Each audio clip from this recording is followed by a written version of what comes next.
Hi, good evening, ladies and gentlemen.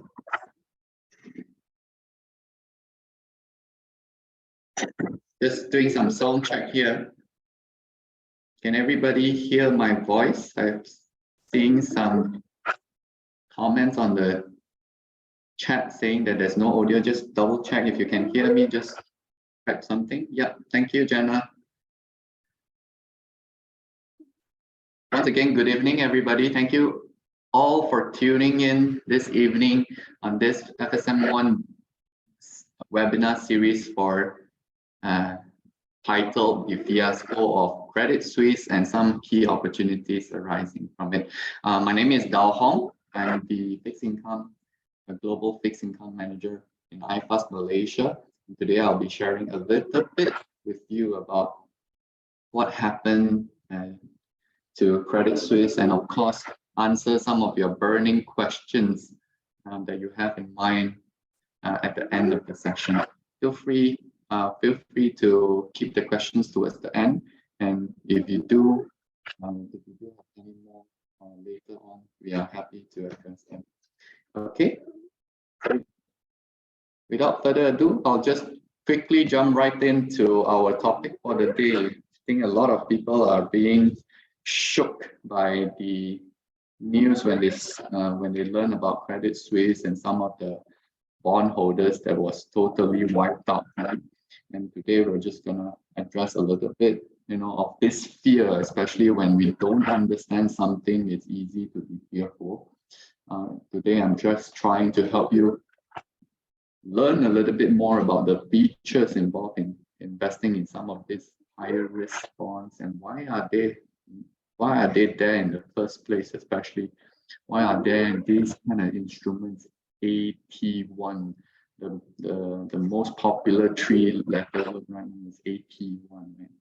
Why is that? Why are those instruments there in the first place? Okay.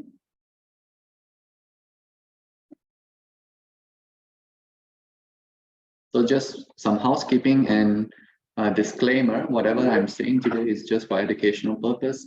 And if you need any further advice, you can always reach out to your advisor of us.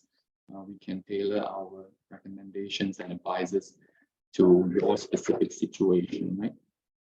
Just a reminder here. I just want to take a moment to start with this quote. And this is a very interesting quote that I find very, very apt to what has happened in the market today. What is happening in the market today?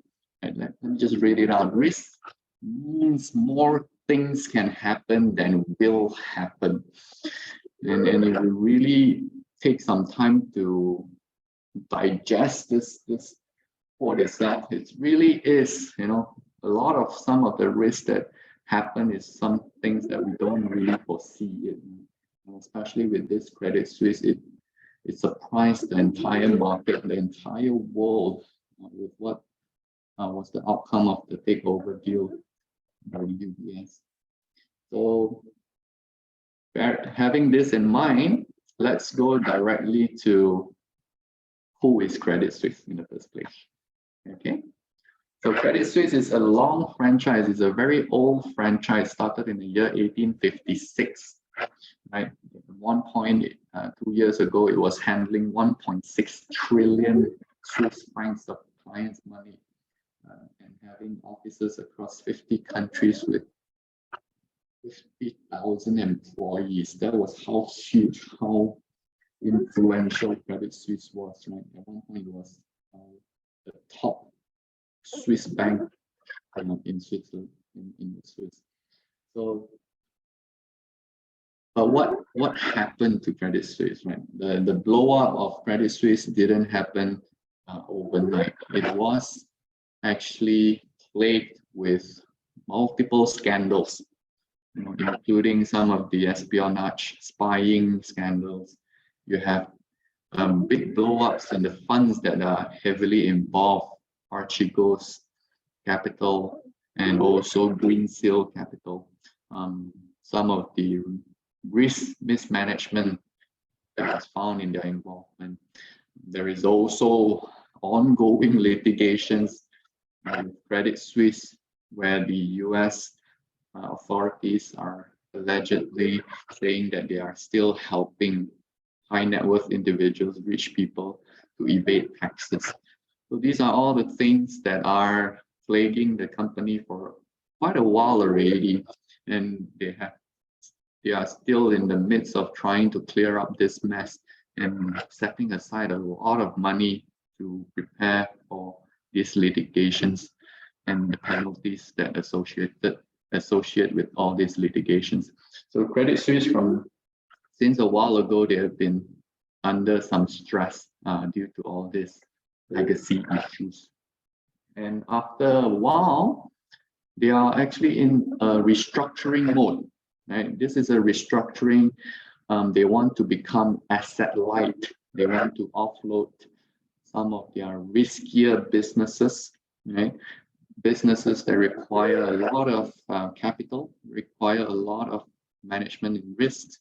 They are trying to scale it down to make themselves capital light, and of course also trying to find themselves again by aligning their core banking activities again. So the restructuring is ongoing, and frankly there are some progress in the restructuring, having sold some of their risky portfolios or some of their assets to other counterparts, and raising some cash along the way to restructure the business.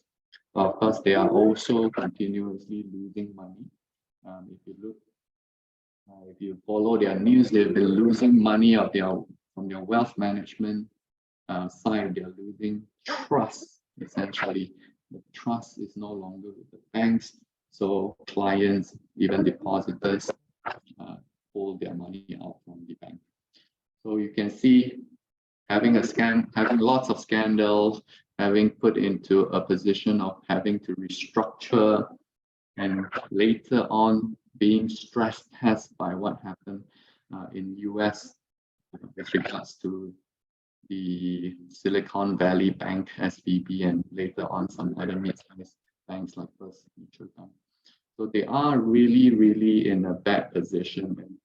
And frankly, this didn't help. This news, if you just quickly glance through this news that I put together, one of the major shareholders, the Saudi National Bank, actually just publicly announced that they could not lend a hand further for Credit Suisse when they asked for more funding.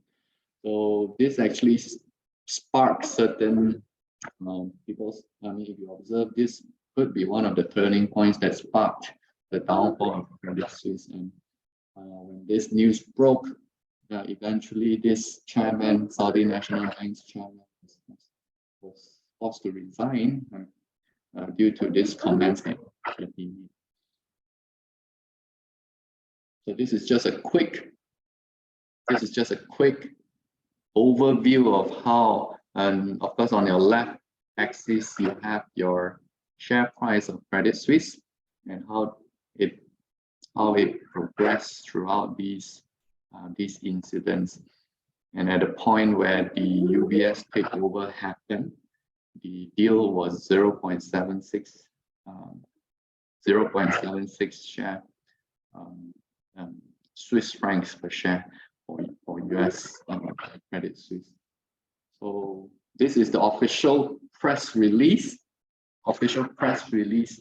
when the deal was brokered by the authorities, the government, under an emergency law. They call it the emergency ordinance that does not require any approval from both UBS and Credit Suisse shareholders. So this was done under a fairly fast fashion over the weekend, 48 hours.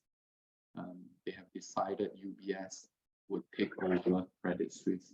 And if you follow up with the news, this deal was done with an understanding that if not, it will trigger quite a serious financial crisis So this action was necessary. This merger, in fact, was necessary to keep everything intact. So another thing that shook the world that we will be talking about quite a lot today is they have decided also to write off what is known as the additional Tier 1 capital. And we'll be sharing a little bit what is Tier 1 capital to help you understand and to help you assess, to learn how to assess the risk, whether or not AT1s are suitable for you as an investment. But here, AT1 holders of Credit Suisse totaling of around 16 billion Swiss francs has been written off to zero. And the reason why it angered so many in the investment community is because AT1 are considered bondholders. And bondholders are getting zero, whereas shareholders, the outcome of the deal, shareholders do get something out of the deal.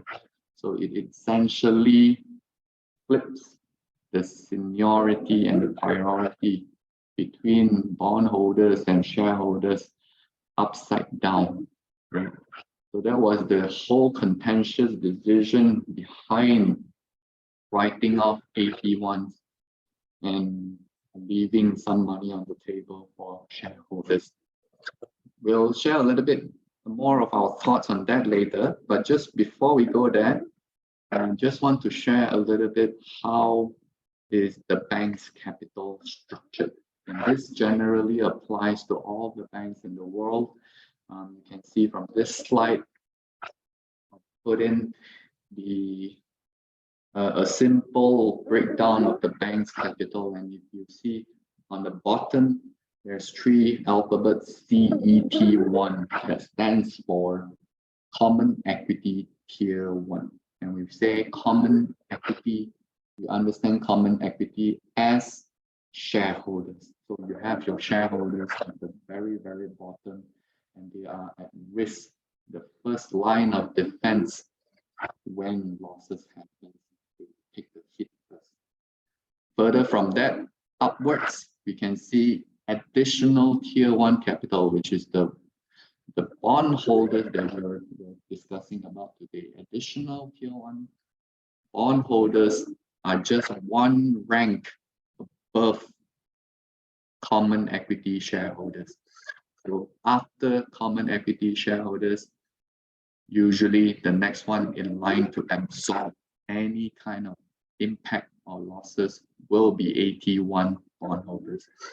Further than from there, there are also what we call a Tier 2, slightly one notch senior than AT1 holders, and of course your more senior debts, your long-term unsecured debts, and some of the additional buffers that the banks are required to set aside. So with this structure, banks around in the world, when they issue AT1s or any Tier 2s, they are issuing with a purpose in mind. Okay?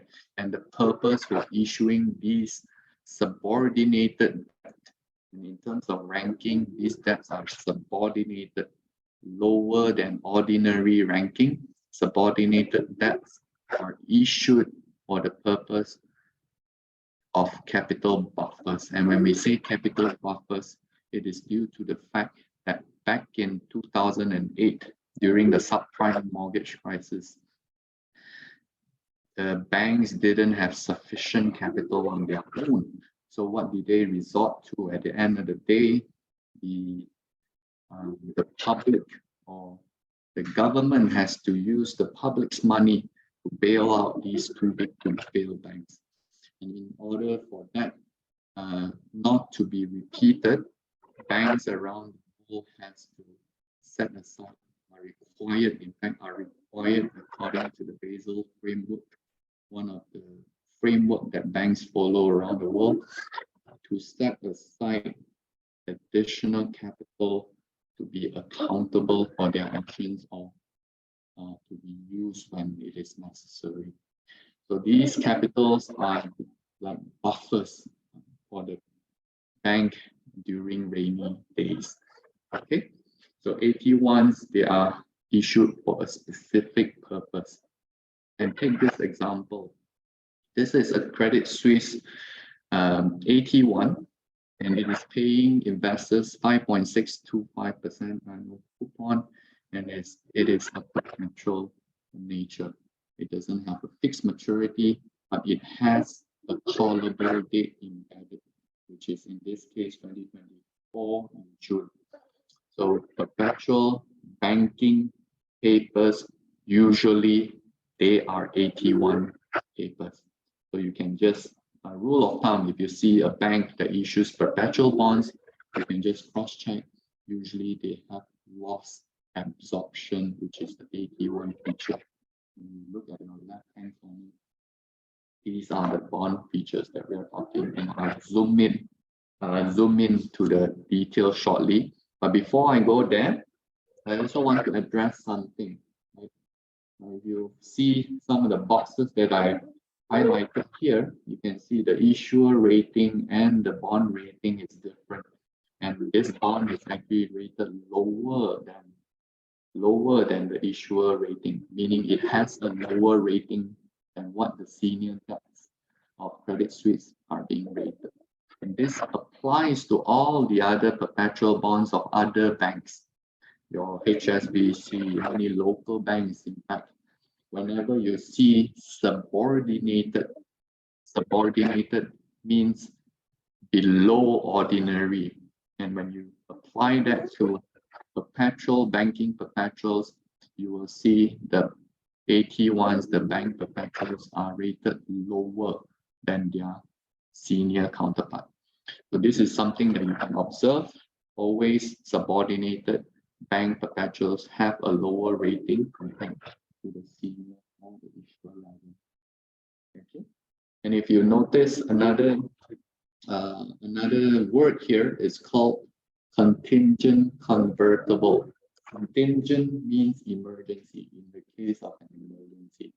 Convertible to what? Convertible to equities or shares. And when we say emergency convertible bonds, it means that in the time when it is necessary, these bondholders can be converted into shareholders. And when that happens, your debt of a company is removed, your equity of the company will increase. In essentially, this bank's balance sheet becomes an equity position. So contingent convertible bonds is also a common name. People call it COCO, and it is also associated with AT1s. And now zooming into the loss absorption. So the biggest risk for AT1 investors. So sorry, Dao. Sorry, you might need to speak closer to your mic. Is it too soft? Yeah, it was a bit soft and it was a little breaking just now. Let me try to adjust my volume. Is it better now? Yeah. Okay, good. Thank you, Yithong, for the reminder. I hope I'm sounding clearer now to everybody. If you guys are having trouble listening, is it better now? Great. Thank you for feeding back. But as I was saying, the biggest risk to investors of AT1 is actually the loss absorption risk. And when we say loss absorption, it means literally absorbing losses of the banks. And under a normal circumstance, right, we are not using Credit Suisse right off as an example here. Under a normal circumstance, there are actually two ways to write down the bondholders. And the first way is through what we call a contingency event. A contingency event here that I've highlighted on the top is where the bank's capital fall below a certain regulatory requirement. And in this case, you can see the second box I highlighted here. It's 7% of common equity tier 1. So when the bank's common equity tier 1 ratio falls below 7%, automatically, this is a mechanical trigger. You don't have to argue.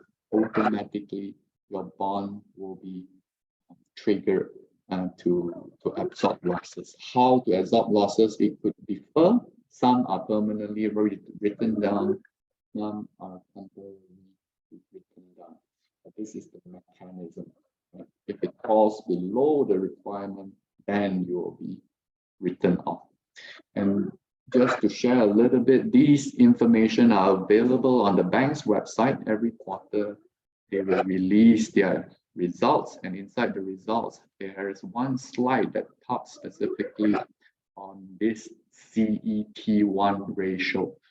And this CET1 ratio, and if I share with you, this Credit Suisse CET1 ratio is 14.1% before the blow-up. Would you believe me? Probably not, because CET1 of 14.1% is more than double the requirement of this AT1, that is 7% I highlighted earlier.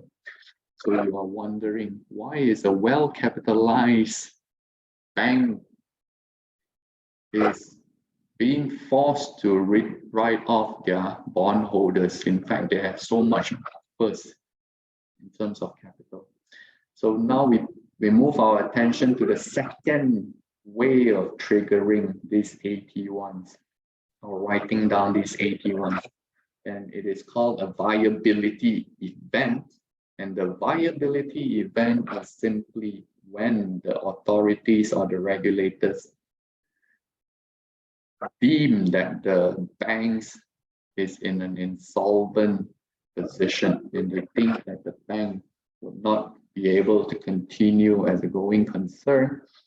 When they think that they are insolvent, they can actually trigger this viability event. And this is a discretionary trigger, meaning when the regulators say so, they have to do so. So this is what happened to Credit Suisse. The regulators ordered them to write down the AT1s on this viability event. Okay. So there are two ways. One is the normal minimum requirement. Below that, you will be triggered. Another one, if the regulators deem you unhealthy or insolvent in the bank's case, you will be required to write down the AT1. Okay. This is just a quick slide to highlight another important fact, that Credit Suisse was a globally systemically important bank. And what does systemically important bank do? They are required to set aside an additional, even more additional than the normal requirement, more capital on their balance sheet, just because they are so important, and they have, if they go down, they will carry it with them a lot of ripple effects to the financial system. So Credit Suisse was in this bucket that requires them to set aside additional 1% of capital on top of what they are already required. And if you go up the ladder, the more important you are, simply the more capital you have to set aside. And is this the first time any AT1 is being written off? Actually, no. And there has been instances where AT1s have been written down before. And here I put two more recent cases, very recent cases. I bring your attention to these incidents. One is happened in 2020.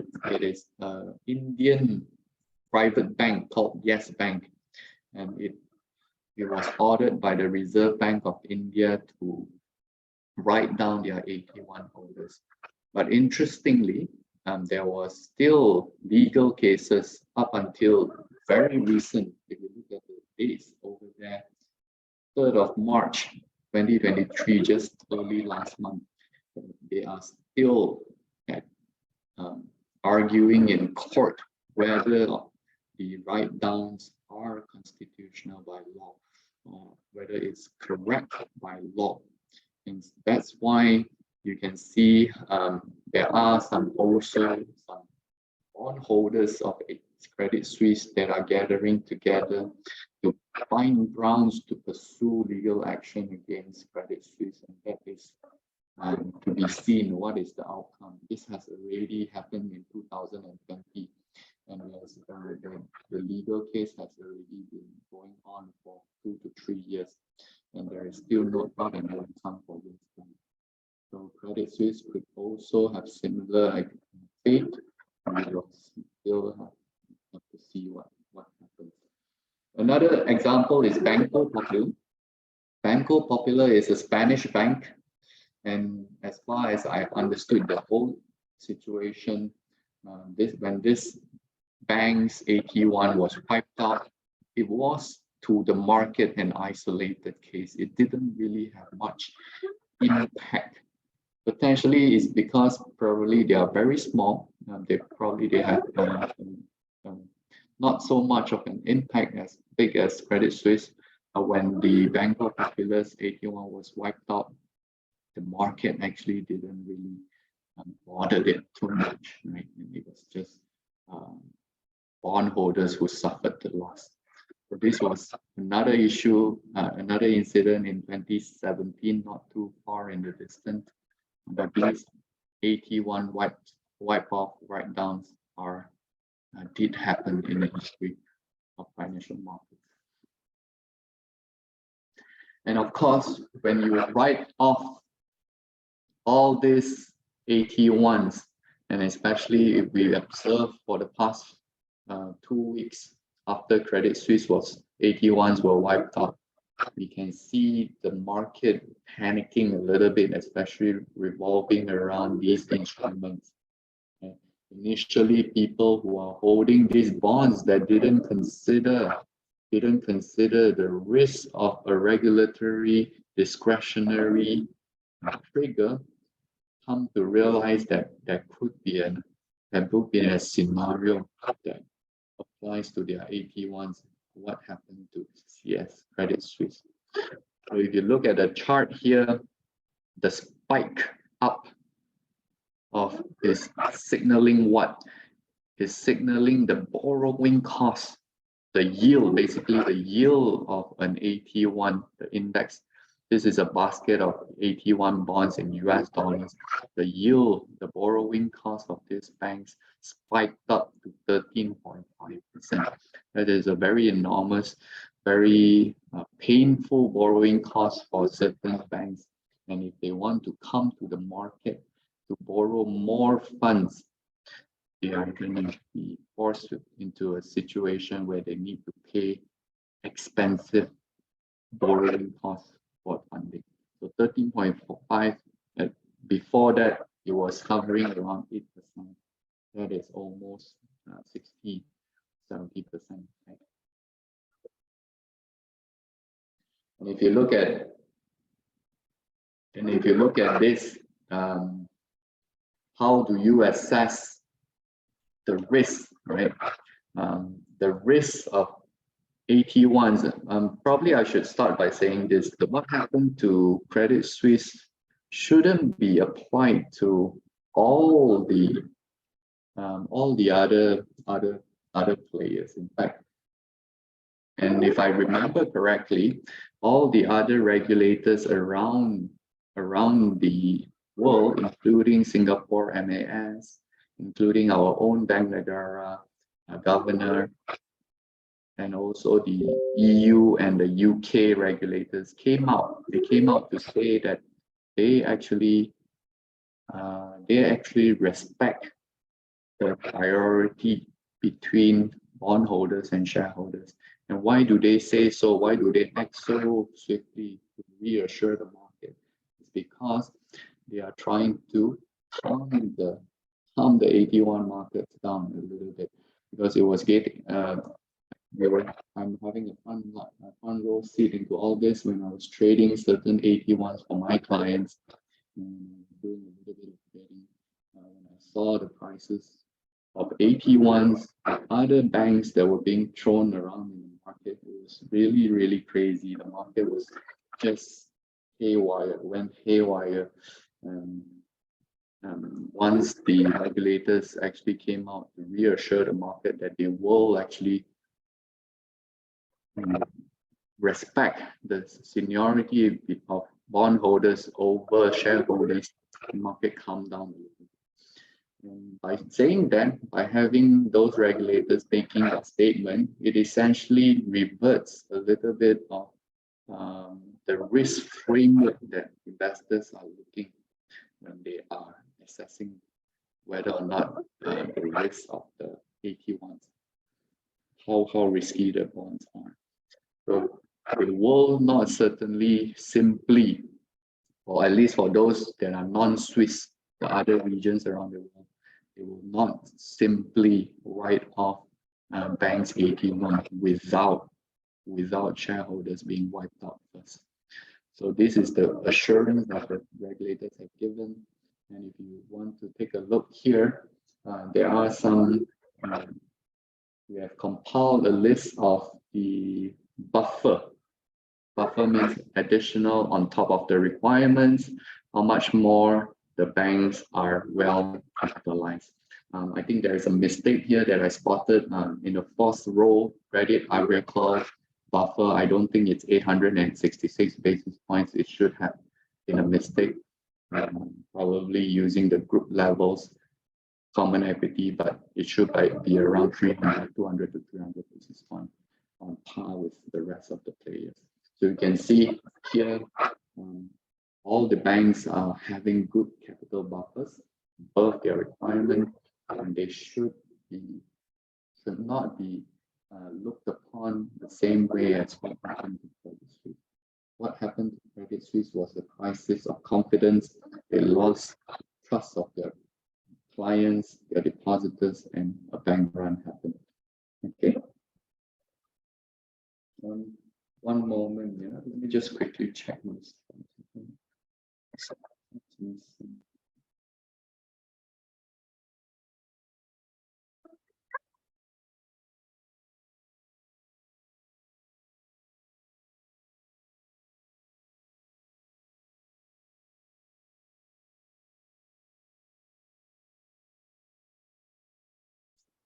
My apologies, just one moment. Let me just bring out my slide again.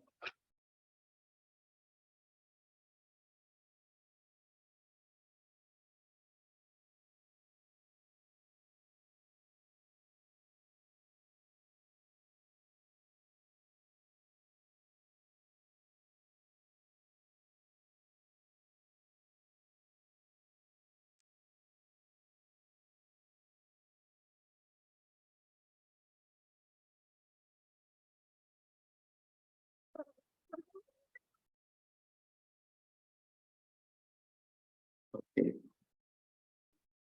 So having said that, I think the lesson for us to take away is it's always about not putting all your eggs in one basket, correct? And you need to diversify, of course, not for the sake of just diversifying, but to have a good diversification. It is going to spread your risk around.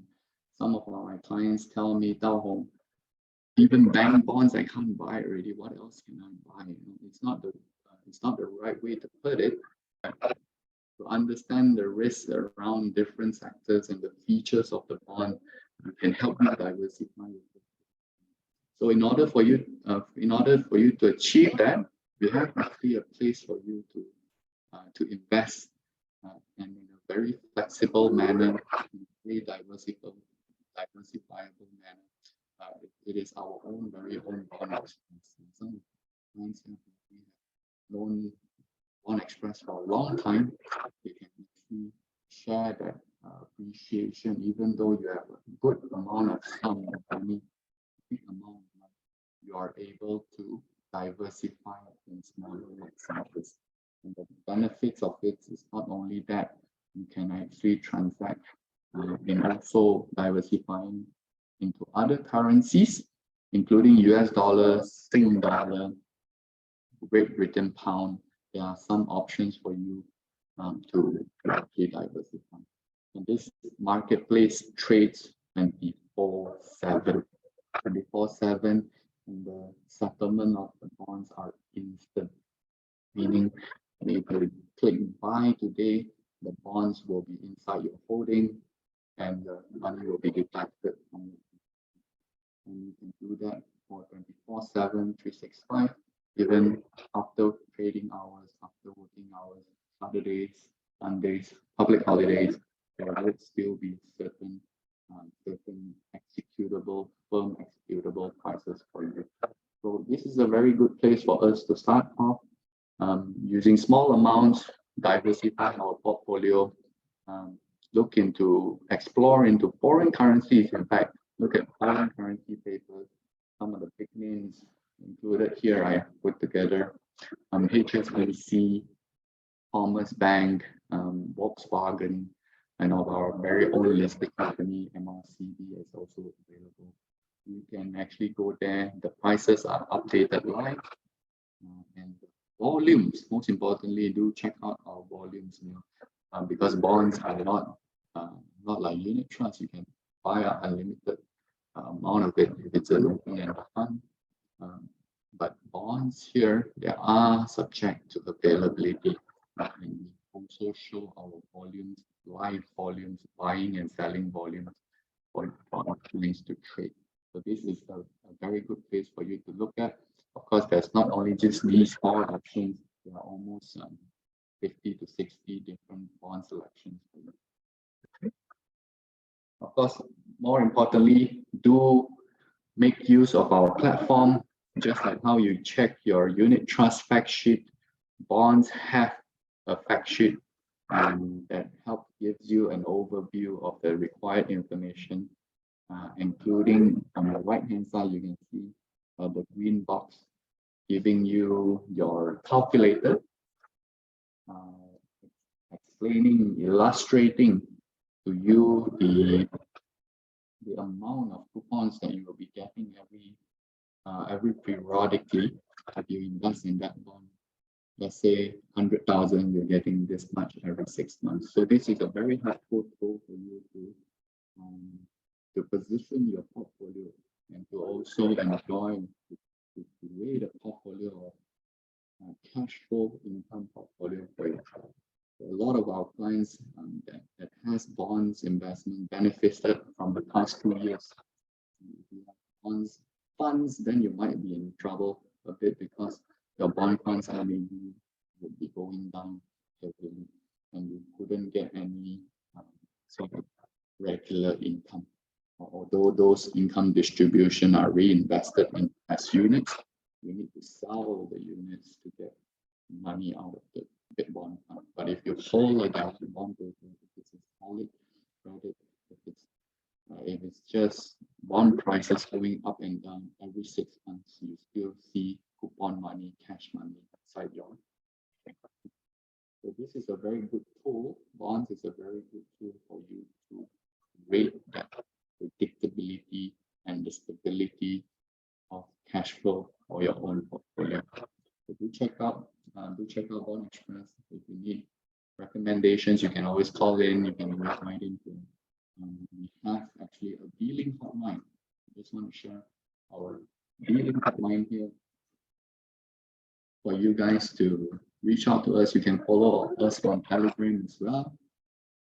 We will be able to share you some updates, and not only market, but also some of the new deals that are happening in the market.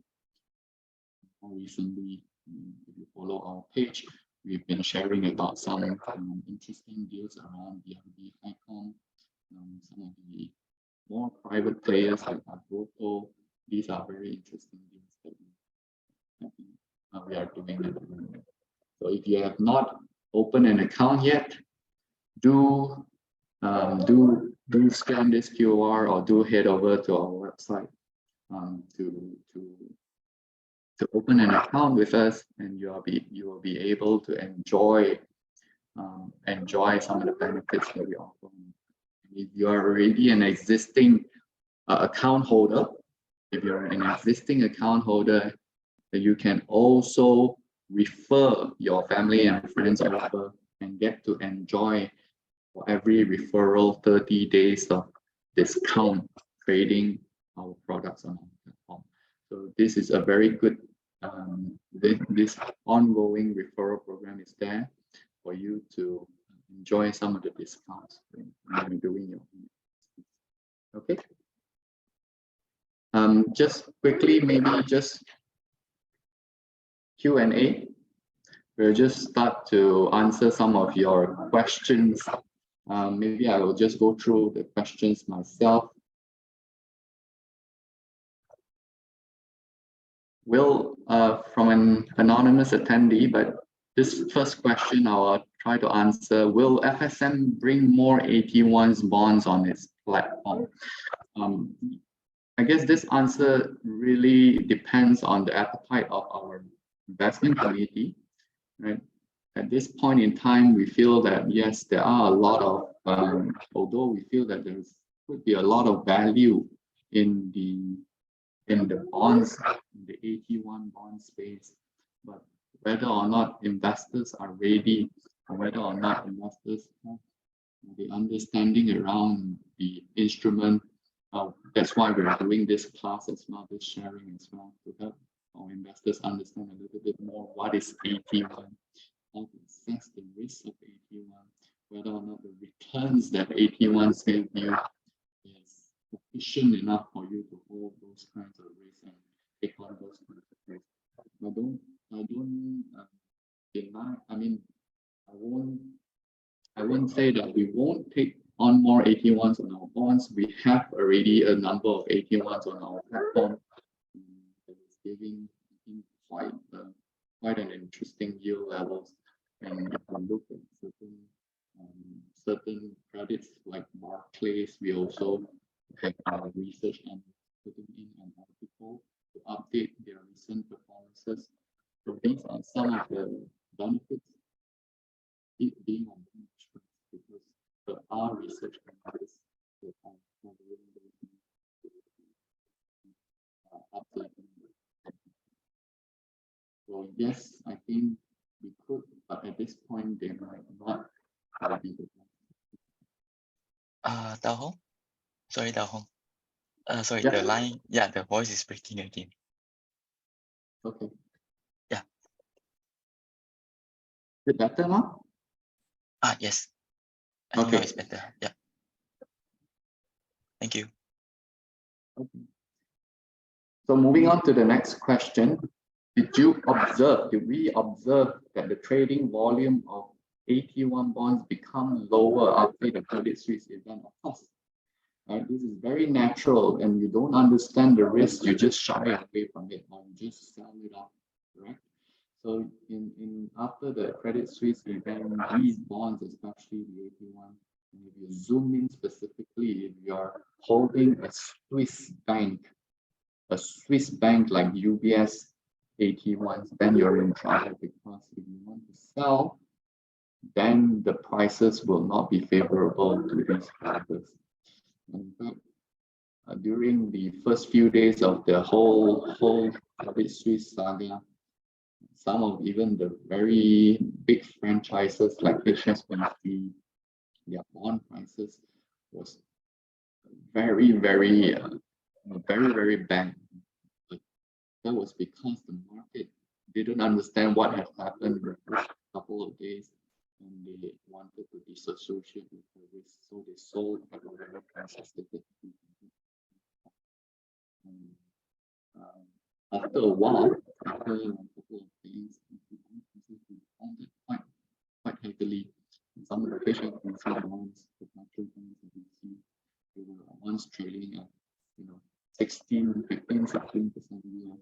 But after a while, it went back up. The price went back up, the yields came down quite tremendously. So that it was an opportunity for traders in the market to trade.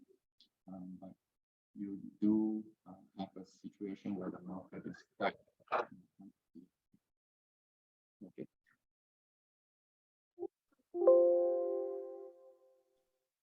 Thank you for the suggestion to have more US dollar bonds for Bond Express.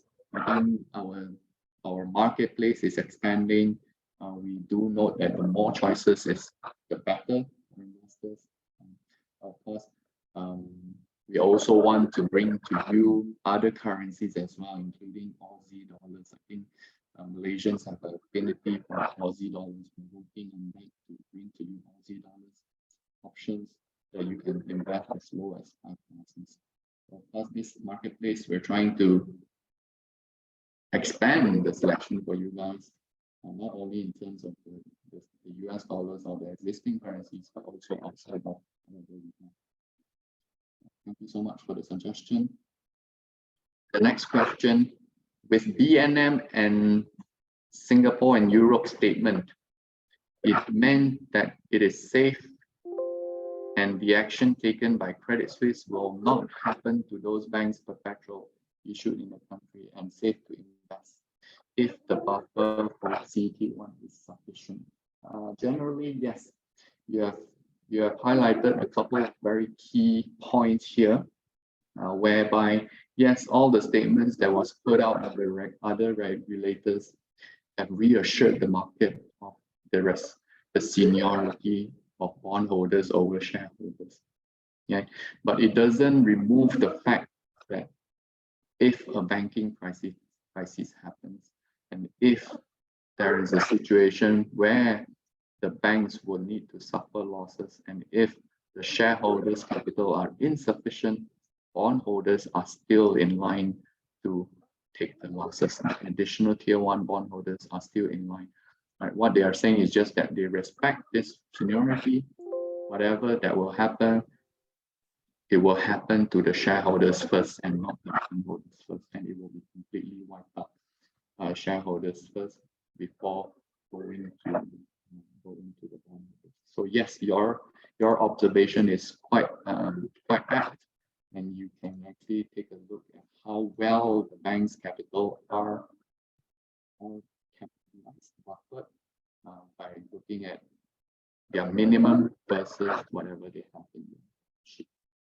So yeah, this is actually the outcome that we want to share with all our investors. How to assess the bonds.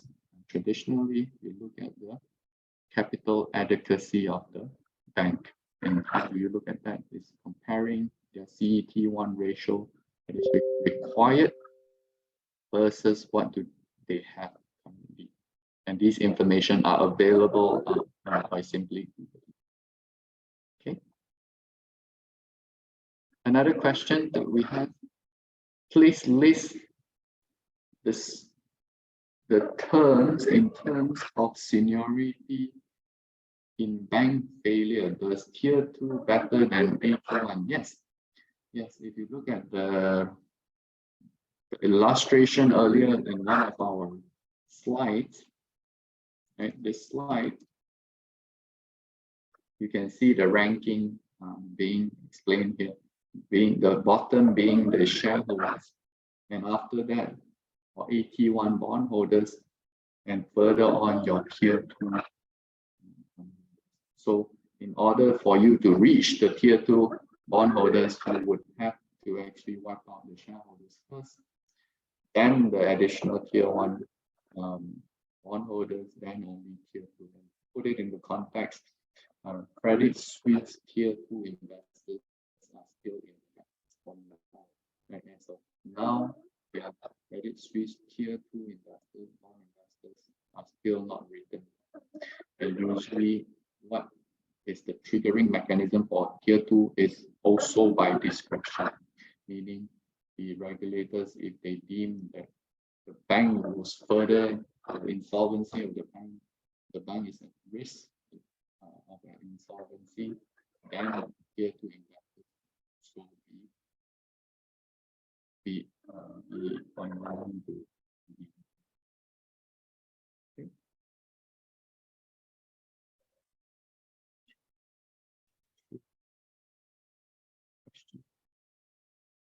This is a question that is asking, does it make sense to invest in foreign currency when the buy-sell rate is 1 I'm understanding this question as the spread for the foreign exchange conversion. Is it so, or is it? But anyhow, I think it is a diversification away from. Let's say if you are holding a ringgit portfolio only, if you invest in foreign currency, and if you have an exposure in foreign currency, it diversifies your currency away. And the conversion, of course, the spread is the cost of converting, and you will have a spread if you buy and sell it back later on down the road. And this is for the benefit of diversifying. If you look at how the ringgit has performed against other currencies for the past 15 years, I think the trend we all understand. The trend is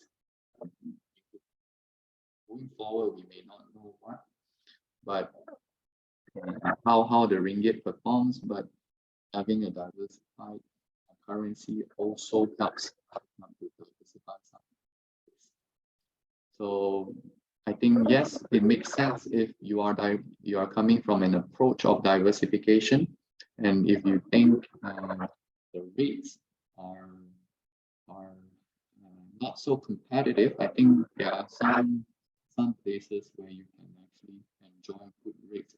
We are showing our live rates on the platform. You can easily compare it. You can easily do your conversion live on our platform and use the currencies to actually trade, whether or not it's bonds or stock. So yeah, the next question. Long-term unsecured debt rank higher than AT1 and Tier 2, correct? Correct. It's what we call a senior bond. The senior bank bond does not really have any loss-absorbing features explicitly. What they have sometimes is what we call a bail-in. It's not a bailout, but it's called a bail-in. Bail-in is simply another way of saying in times of emergency, these capitals can be used to absorb further losses. So some bonds do have this feature called a bail-in feature. If I remember correctly, I do have that word here. Yes, bail-in features. If you look at the right-hand corner, the bottom corner here, bail-in features are also present in senior debts, certain senior debts. You need to really go down to the specifics and fine print here, but generally senior bonds are considered very safe bank bonds that are senior and ranking, and it's quite difficult to reach that level in terms of capital losses. Okay. How is bond usually priced in secondary markets? Actually, this is a very interesting question. Why is certain bonds 7%? Why is certain bonds 8%? How do the market actually decide what the level of the bond is issued at? This is a very, very interesting market. And usually when I explain this, I explain this by an example. If you can imagine yourself building Legos. Legos are made up of layers and layers and layers. And in the bond world, you can actually segment it into two layers. The first layer, the base or the foundation, is what we call the risk-free rate. Right? And when you understand this first layer is made up of risk-free assets. What is the risk-free assets? Usually the risk-free assets is the government security. Right? And if you put the government security at the bottom, on top of the risk-free asset is what is the risk associated with the company. For example, I'll give you an example. If today ERB HiCom is issuing a 10-year bond and is indicating the market that they are issuing for 5.6%, right? The 10-year risk-free rate, if you borrow your money to the government at a risk-free rate for 10 years, it is going for around 3.7%, or sorry, 3.9%. So 3.9% if you borrow to the government, 10 years is around 3.9%. The RB HICOM is indicating that they are giving the market roughly around 5.6%. The difference between 3.7 and 5.6, 5.9 is 170 basis points, 1.7%. That is the risk associated, the credit risk associated to the company. This is a very simplified way, because you use people who study finance would categorize it, subdivide it even further. You have your liquidity premium, you have all your other premiums, credit risk premiums, you have your other kinds of premiums that comes into the picture. But generally, you can understand it by two layers: the risk-free rate and whatever on top of the risk-free rate to the risk of the company. So thank you very much for this question. I hope everybody understands a little bit how bonds are being priced in the primary market. Oh, I actually caught another keyword. You're asking in the secondary market. Secondary market is a bit different. Secondary market is based on first demand and supply, but also the required return, basically the required return of holding this instrument, right? Holding this risk associated with this instrument. But generally, you can also apply the same thinking. If you are buying a bond that is trading at 5%, you ask yourself, if I borrow to somebody who is less riskier for 3%, if I can borrow somebody who is less riskier for also 5%, then this 5% will not be enough. So there are these thinkings that goes around relative value and these things that goes around. But generally, it's the risk associated with holding this bond. And how you compare? You compare with similar things. If you find something that is stronger and safer in the market that gives you the same return.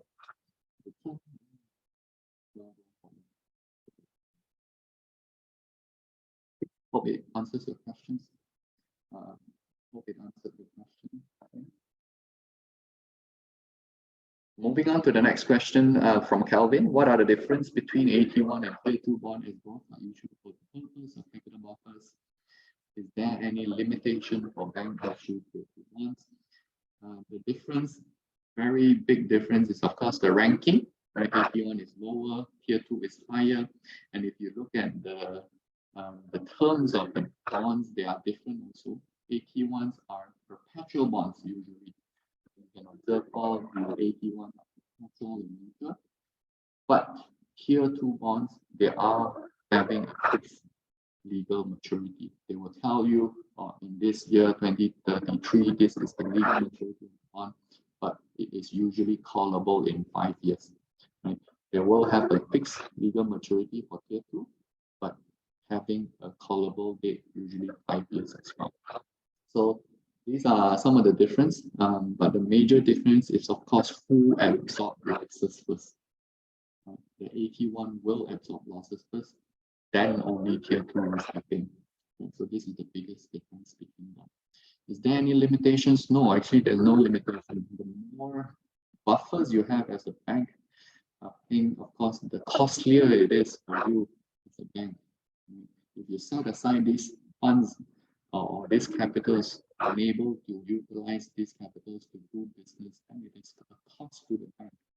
So having a lot of capital in your bank and set aside for rainy days is also not too good, because these capitals cannot be used for business purposes. It has to be there for certain requirements, for capital requirements, and only certain things are eligible to be considered as these capitals. So yeah, there's no limitation, but there is a cost to it. So the banks would have to decide for themselves. Since the acquisition of Credit Suisse into UBS, the takeover of UBS, of CF by UBS, does UBS possess higher risks of deferred coupon non-call of their callable November 2023 paper? Yes, yes. In fact, if you look at the broader market just now, I've shared a slide where I said that most of the borrowing costs of the banks have gone up tremendously. What this means is that the market out there is more expensive for banks to raise funds. And when it's more expensive, they simply just roll over their existing perpetual bonds, meaning they just do not call back their bonds and they reset the coupon and they still pay a better rate than going out to the market. And so yes, the risk of extension or the bond not being called is higher for near-term callable bonds. The ones that are callable this year and next year probably are at risk the most. Another way to look at whether or not the risk is high is also the reset margins. If you look at this slide here, there is an initial credit spread here of 3.767. And this is when the bond is not called, they will do a coupon reset. And what the reset, the formula is, they will use the benchmark. In here, they are using this 5-year Singapore of swap offer rate plus a spread of 3.7367. I think the Singapore 5-year Singapore swap offer rate is around 3.6%, if I'm not mistaken. So if you add 3.6 to 3.7, you'll get around 7.273%. That is based on today's rate. We don't know 2024 June what is the rate, but just based on today, they will reset to around 7.2, 7.3. And that rate will continue to pay you in terms of coupon. You won't be getting back your principal. So the risk of your principal not being not getting your principal back is high. And of course, when UBS took over Credit Suisse, they are taking over Credit Suisse risk. They are taking over their assets. They are taking over the legal litigation, legal problems as well. They're taking over some of the legacy issues that they had. So combining these two things, these two banks together also brings risk to UBS. And in fact, the market, if we look at the market, we talk about credit default swaps. At UBS, the cost of insuring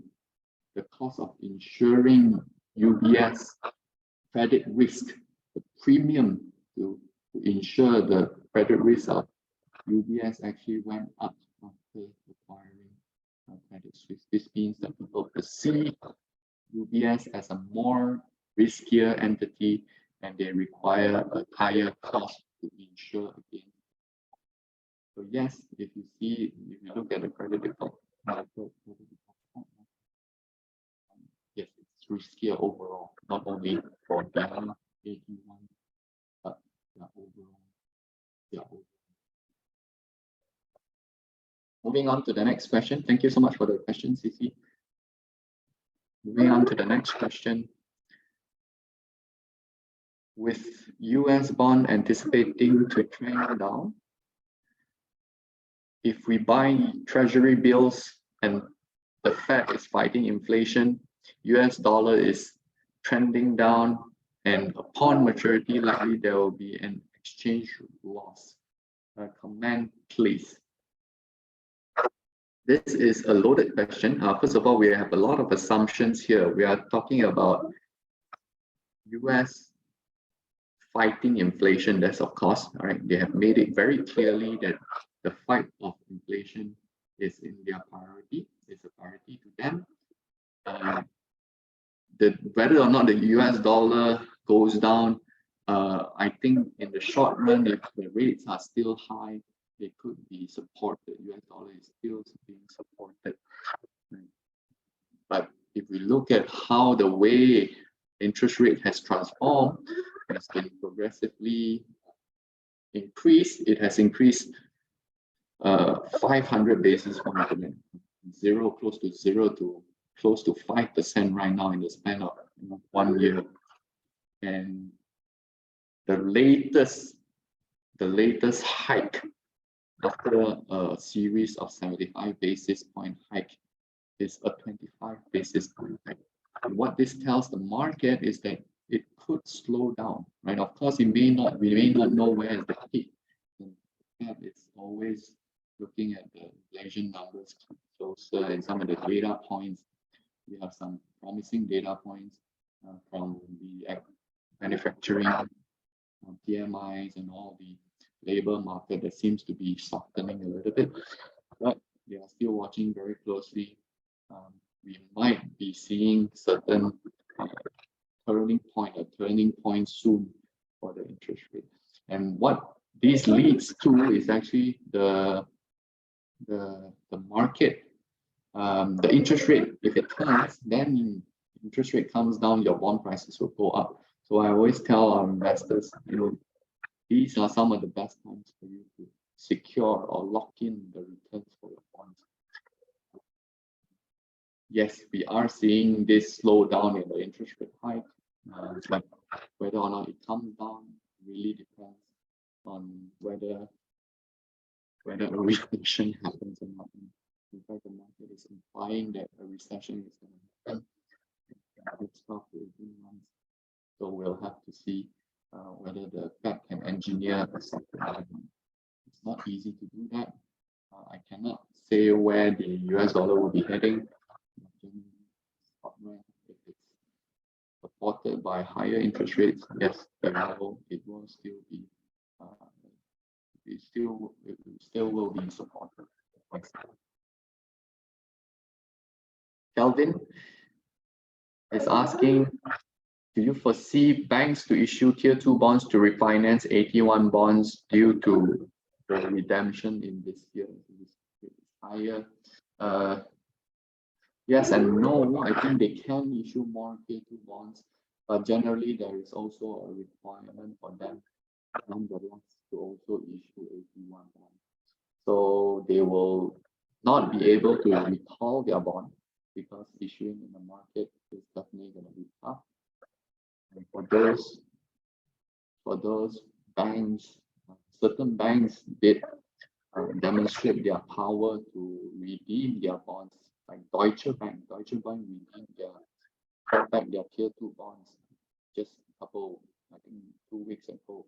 They announced for their Tier 2s.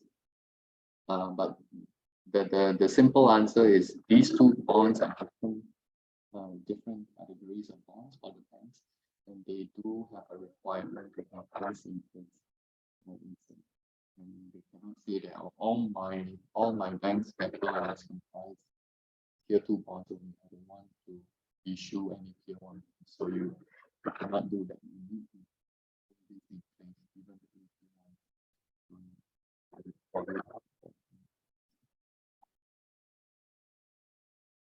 Thank you, Kelvin, for the question.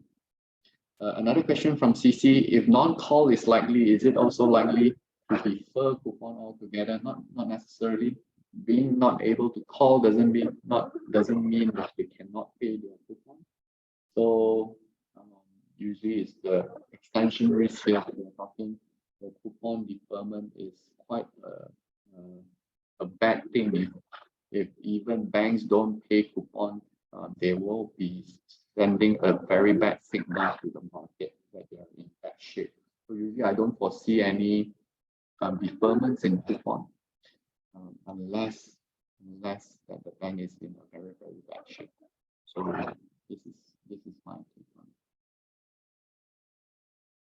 it. And the last question, probably one that will just wrap up with this question. Sharing some of the features of AT1 bonds with equity conversion feature. Will the regulator step in to convert to equity and subsequently wipe out the equity? Yes, again, let's go back to the basics, right? If you are talking about contingent convertible bonds, how is it being triggered? Remember how it's being triggered? The first way is of course, when the bank's capital fall below the requirement, the regulatory requirement. So the regulators don't need to tell you, right? This is automatic. If you look at the bank CET, Common Equity Tier 1 ratio, if it's falling and if it hits the minimum threshold, then it will be automatically written down, or it will be automatically converted into equity.